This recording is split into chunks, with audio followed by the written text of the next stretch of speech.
If we keep drawing cartoons, they'll probably give up being terrorists.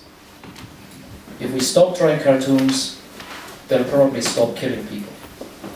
Falling plane debris and passengers, Info News, Russell Brand's Revolution Channel, Chomsky debates.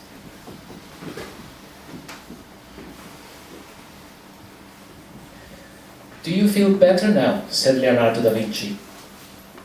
If the creation of meaningful art began and ended with draftsmanship, then art would be the reflexive rejection of anything not instantly understandable as an aesthetic object of contemplation. Talkies, rap, 8-track, vinyl and sometimes CD could only be topped by a feminist artist that pulled pieces of paper out, like a teenager texting his girlfriend, the new painter swinging in a harness in the Big Lebowski. When a lover had me pull her tampon out, the weight of it was so surprising, the way she was so trusting and open. It's still a moment that makes my heart race, my mouth taste metallic. A disembodied mannequin's head, suspended from the ceiling by wire and illuminated by flashing lights, a film of an actor dressed as a mime artist which faces the head, which issues commands via tape recorder on a continuous loop, sighted beneath the head being fed jelly babies and martinis in Caroline's New York apartment, the walls of which were covered in enormous pictures of her vulva. Keen clickbait lured me. The fusing of rolls of film, which creates the medium, the amorphous quality of the sensuality that meanders, cuts no straight lines, is not hop and run porn, and the advertising industry have taken yet another notch of our humanity and shrink-wrapped it unpleasant raw chickens, all the nasties that go with them.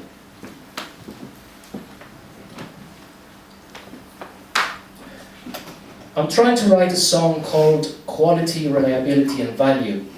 Promote junk food, perfuming, designer clothes, rolled out and successfully integrated into YouTube, Vimeo, Dailymotion, Tidal, Spotify, Bandcamp, Amazon Music, Google Play, Apple Music, Pandora, Beatport, 7 Digital, online radio. I look at my quarterly payments and see a nice chunk of money coming in. I get paid properly, but not from the internet. The king was proving a point to his courtiers who tried to drown him with flattery. He was not omnipotent and couldn't hold back the tide. That's okay then, because it's not stealing, it's copying. Abolish copyright and patents. The whole process is riddled. There will be no hoarding of innovation, and there's plenty of that.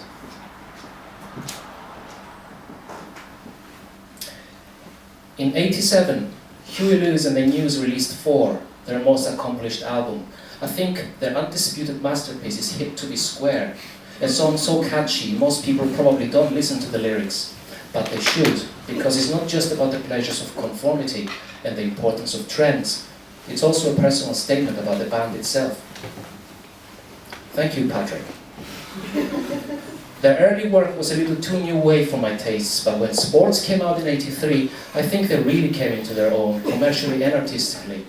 The whole album has a clear, crisp sound and a new sheen of consummate professionalism that really gives the songs a big boost. He's been compared to Elvis Costello, but I think Huey has a far more bitter, cynical sense of humor.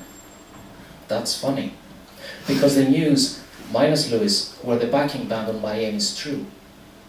As far as I recall, only one of the News played on My Aim Is True.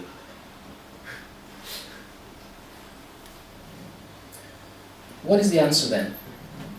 Let them apply for asylum. But the law must be the law. You cannot have a situation where IS could just sail into Europe, 1,000 strong. It's madness. Who vets these people? All those juicy inner city constituencies too valuable for Liberal Khan. Doesn't offer any solution.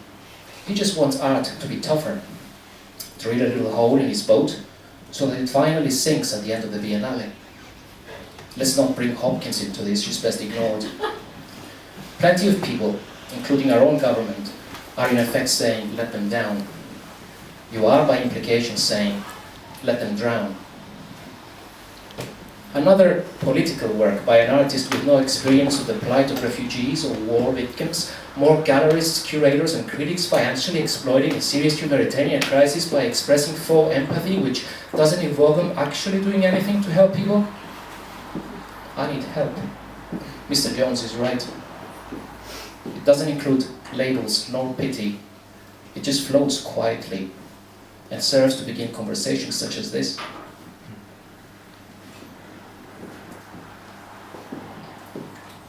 Dorothy wants her dress back. Do you honestly think the fake novel by the internet beauty queen is better for her than television because she reads it? This is a persistent myth. This is why we see entire rainforests being chopped down to produce Top Gear books. Clearly, the best way to highlight this heinous crime is to harangue young women. Naomi Campbell, Katie Price, and Victoria Beckham immediately spring to mind. What about Boris? He apparently had a great deal of ghostly help in his latest book. Not all writers are J.K. Rowling. I don't think anyone cares if she used a ghost. For legal reasons, I'm not able to talk about the specific details of my involvement with. I really can't be asked with this. Who cares who wrote the book? A bunch of chemists did, and she put the name in the bottle. The really shocking thing is just how little she was paid. Anxiety can be overcome by meeting a lovely man, possibly a musician, and going in New York palm oil production and cattle rearing, the main causes of deforestation. Rainforest trees are mainly hardwood, and paper is mainly made from softwood.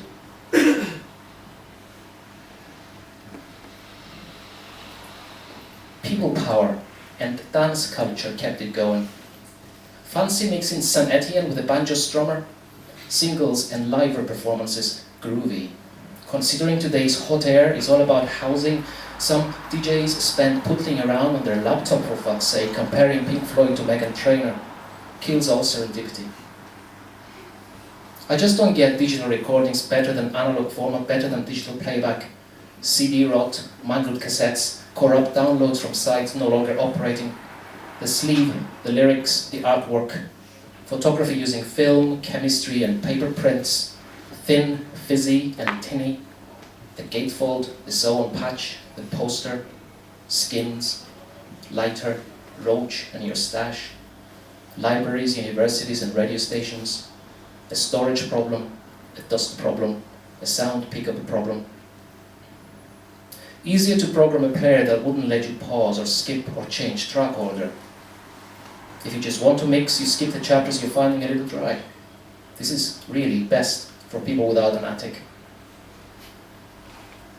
I got a free Sharp turntable at the recycling center, then bought a 1999 Sony 150 watt amp, £50, then a pair of 1961 to 71 LEAK 600 speakers, again £50. Records come from op shops or a wee second shop in Edinburgh, and an op shop on Mull came up with a worthy handful. I'm listening to everything, from Black Sabbath to Cocktail Twins, and the pure sound has me grooving. I'm still naturally digital, but vinyl has soul. Plus I got no neighbours.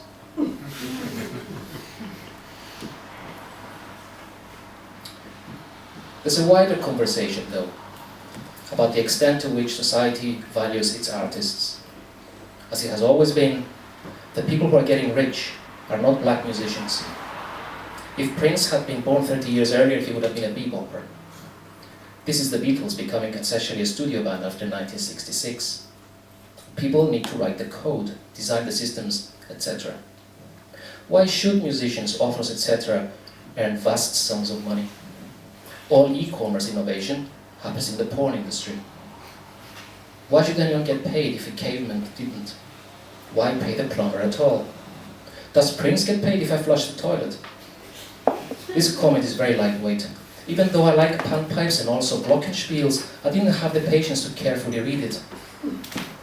I used to think that talent was a magic formula, and either you had it or you didn't. In about 91, a dude at uni showed me his computer, which was connected to all computers all over the world. Blue screen with white text on it. He was breathless with excitement. I shrugged, failed to see the point of possibility, and went for lunch.